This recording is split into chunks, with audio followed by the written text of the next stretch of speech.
আসসালামু আলাইকুম। আমন্ত্রণ জানাচ্ছি খেলাধুলার আপডেট নিউজ ট্রেন্ড ক্রিকেটে। দেশের রাজনৈতিক পট পরিবর্তনের সাথে সাথে ক্রীড়াঙ্গনেও লেগেছে পরিবর্তনের হাওয়া।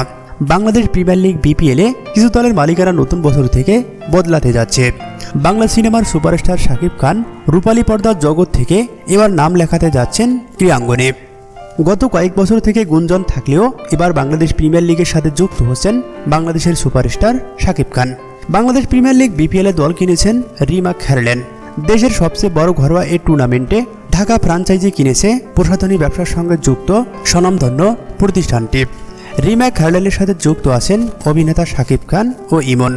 প্রতিষ্ঠানটি ঢাকা ফ্রাঞ্চাইজি কেনার বিষয়টি নিশ্চিত করেছে বাংলাদেশ ক্রিকেট বোর্ডের একটি বিশ্বস্ত সূত্র। ইতিমধ্যেই সাইনিং মানি সহ কেনার আনুষ্ঠানিকতা প্রক্রিয়া সম্পন্ন করেছে শাকিব খান।